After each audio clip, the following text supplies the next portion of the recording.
Hello, my name is Josh from CyclonesOZ, and we've got a very serious situation developing towards the north of Australia in the Philippine Sea, and that is a developing super typhoon threat for the Philippines, which is located here. They've already had Typhoon Uwan, which is going off in towards Vietnam right now, and now they've got this developing area of low pressure towards the southwest of Guam, which is going to move through the very warm waters of the Philippine Sea and rapidly intensify on approach to the Philippines, where a landfall is expected sometime this weekend on Saturday night or early Sunday morning. Luzon on the northern side of the Philippines is on notice for a potential super typhoon, and this is an extremely dangerous storm threat. This is a very serious situation, and to be frank, it's not something that I cover often, and it's not something I want to be covering at all, because it does mean that a very serious typhoon is on the way.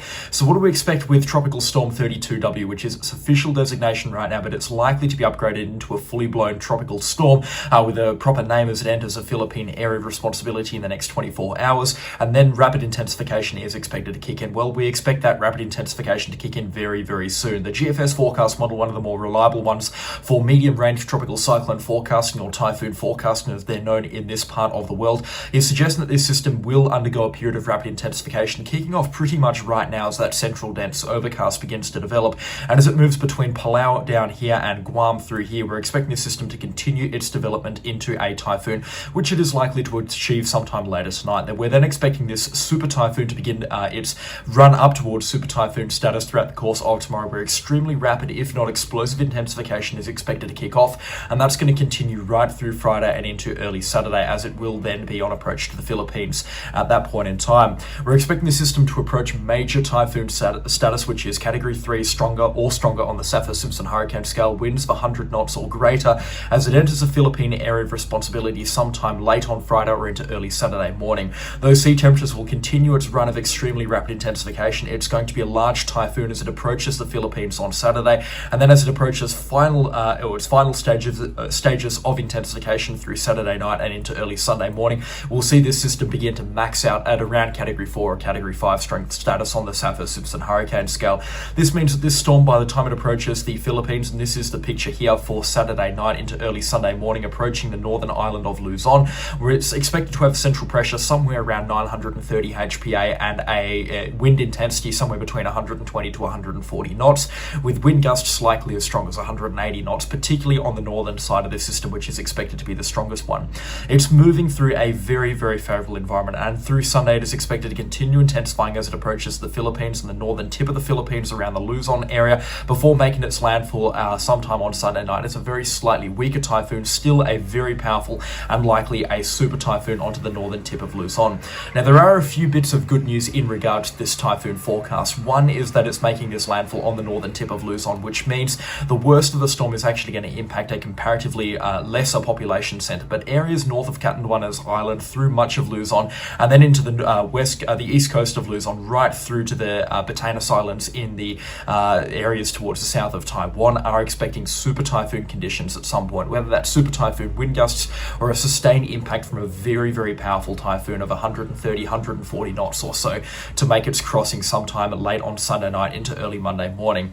Now, like I said, it will be slightly weaker as it approaches the northern parts of the Philippines. That's because it will have land interaction, but it is expected to get extremely strong, and the reason for that is all to do with the sea temperatures. Not to mention it's in a very favorable environment thermodynamically speaking, but sea temperatures are through the roof. 31 degrees where the typhoon is right now, or where the storm is right now, 30 degrees by the time it becomes a typhoon, and pushing 30 to 31 by the time it approaches the Philippines. Conditions at this time of the year through the Philippine Sea, which is the area that I've circled right now, are extremely favorable for typhoon development. Waters are extremely warm, the atmosphere is extremely unstable, and we're in that second part of the monsoon, which means there is a lot of convective energy for the thunderstorms that make up these typhoons to use to develop. And you can see with the low pressure center here towards the south of Guam, and it's tracked right through the heart of the Philippine Sea, basically beelining it into the northern parts of Luzon. It is an extremely potent setup. Now, anyone on the eastern coast of the Philippines, north of the island of Davao of Mindanao on the southern side of the Philippines, pretty much anywhere north of this line here onto that eastern coast,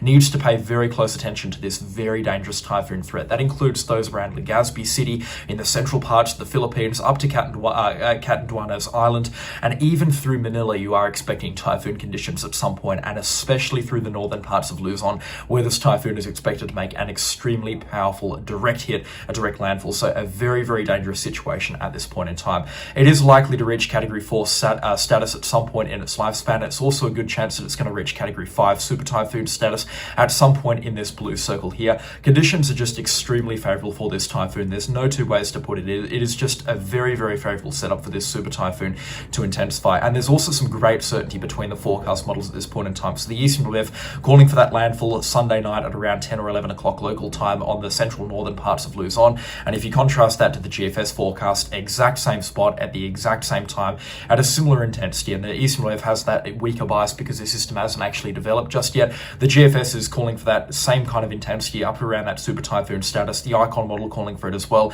And even the Australian forecast model here, the Axis, which is the furthest out compared to the major forecast models, is still calling for that super typhoon equivalent landfall onto the northern parts of Luzon sometime later Sunday night into very early Monday morning. So 10 o'clock Sunday looking to be crunch time across the northern parts of the Philippines. And this is an extremely dangerous situation. This is one to be taken very, very seriously at this point in time. And for those on the northern side of the Philippines, my thoughts and feelings are with you as this super typhoon begins its final approach and its rapid intensification run on approach to the Philippines. It is a very, very dire picture indeed.